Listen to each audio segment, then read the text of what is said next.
I'm gonna share with you 5 YouTube tips that always work for helping small channels turn into big channels, and we're starting right now.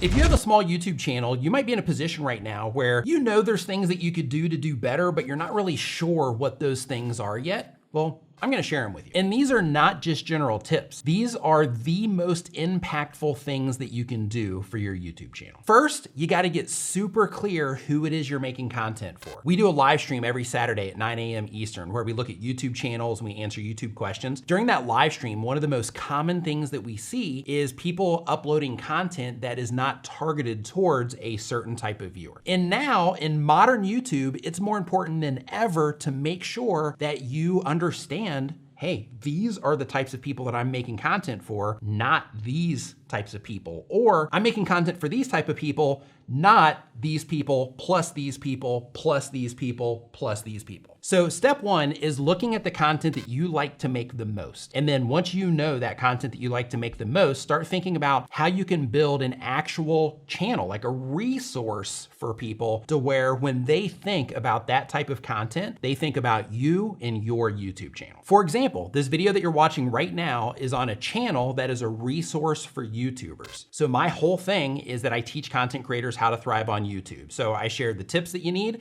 and I share the tools that you need in order to do it all. So because of that, I've become known for helping people with YouTube. Just like Mr. Beast is known for entertainment content, just like Marquise Brownlee is known as the tech guy, and just like Reinhard Burr is known as a resource if you want to listen to amazing cinematic looping music on YouTube, like he's the guy for that. And just like my friend Mike Russell over at Creator Magic, who is known for helping people get up to speed with AI. And just in case you see this, Mike, early congrats on 200K. But the idea is that you want to get all this in place now so that as you have more and more people interacting with your channel and they start loving your content, then they can be like, oh wow, this is absolutely great. And then they can start seeing you as a resource for that content. Which brings us to tip number 2, channel positioning. The example that I like to give for this one is that there are a gazillion fitness channels, there's a gazillion music channels, there's a gazillion YouTube tips channels, there's a gazillion every type of channel. It's just YouTube now. So you got to think of how you can position yourself and present to others what it is that you do on your channel so that you can position against all of the other people who make content like you. For example, if you do fitness content, do you do fitness content for certain age groups, for certain diets, for certain body types, for certain genders? If you're a cooking channel, are you providing quick and easy to make recipes? Are you providing cheap recipes? Are you providing recipes that you can make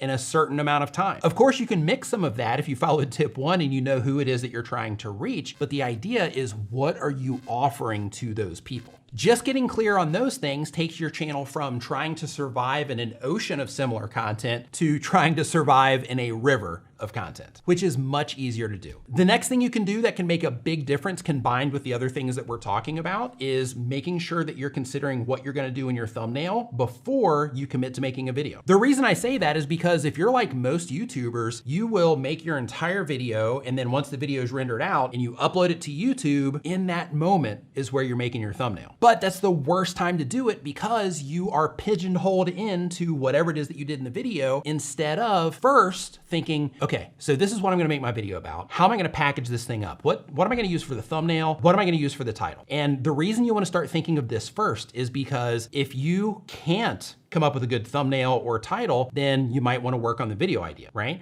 But if you can come up with a good thumbnail or title, then once you start recording your video, you can consider what you did for your thumbnail and title and the expectation that the viewer might have when they come into the video. Because if you use one thumbnail and title, it's gonna create a different expectation for the viewer that's clicking on that video compared to another thumbnail and title that you might choose. So if you think of all that first, then you can make sure that everything matches all the way across the board as people are interacting with your content. Oh, and by the way, there's a really cool free tool called Creator Dashboard that lets you embed your thumbnails into YouTube so you can see what they're gonna look like on YouTube before you decide to go with that one. So you can make sure it stands out and stuff. I'll put a link to that down in the description or you can click on the QR code on the screen. The next thing that will help you improve your channel is to make sure that you are being very intentional about how you start your videos. And what I mean by that is, what is the viewer seeing and what is the viewer hearing when your video first starts, and how well does it match your thumbnail and title, which is why we mentioned the thumbnail thing just a second ago. But when it comes to the beginning of your videos, you wanna make sure that you're not wasting people's time. You wanna make sure that any buildup that you do is gonna be relevant to the viewer in some way, and you wanna try to focus really hard. If your video intros just kind of suck right now, you wanna make sure you focus really hard and experiment a lot on that first 30 seconds of your video, because really it can make or break your video. Things to experiment with when it comes to your intros if you're having trouble in that first 30 seconds. First, make sure that you're thinking about the thumbnail and the title and the expectation that they might create in the viewer's mind, and make sure that you're letting them know that they're in the right place by showing the right things or saying the right things. Number two, if you have a really big drop when your videos first start and you have music playing, try making some videos without the music and see if it makes a difference. Third, people are judgmental.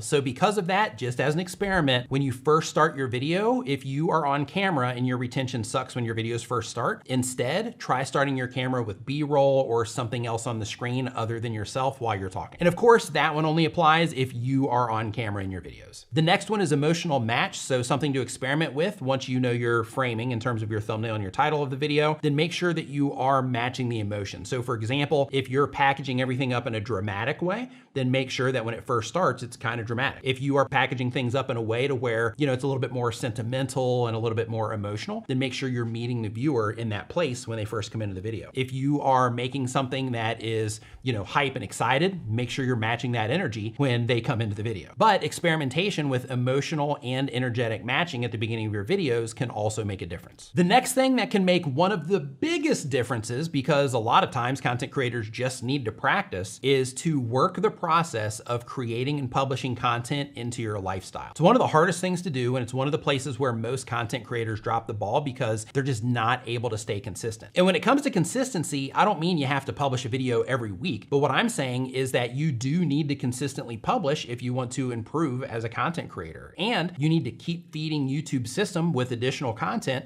so that they have more content to show people and you start building out your body of work around your channel. But most importantly is you work that process into your lifestyle so that it becomes attainable. Because right now, if you are not working that process into your lifestyle of creating and publishing, then you're just doing it where you have time to do it versus scheduling it and saying, okay, these are the days, these are the times that I'm working on my videos so that I can make sure that I'm able to publish content. Because when you don't do that, it's really easy for life to get in the way and to just stop publishing videos because other things are going on, and the next thing you know, a bunch of time has passed and you still haven't published any videos. And of course, not publishing is definitely not gonna help your channel. The approach I recommend for this one for people that are serious about growing a YouTube channel is to literally schedule time to do different parts of the job. So for example, schedule a time to come up with video ideas, schedule a time to research those ideas, schedule a time to script out your videos or write bullet points, schedule a time to record your videos, schedule a time to edit, so on and so forth. The idea here is that by scheduling everything out, you're essentially making space for the opportunity that YouTube can provide. Now, if you have a small channel and you are serious about growing your YouTube channel and you really want to get the most out of the videos that you're publishing to YouTube, click into this playlist right here. I've got a nice handful of videos in here that's going to help you with that. You can go ahead and click into that now, and I'll see you over in the next video. Thank you so much for watching. I'll see you next time.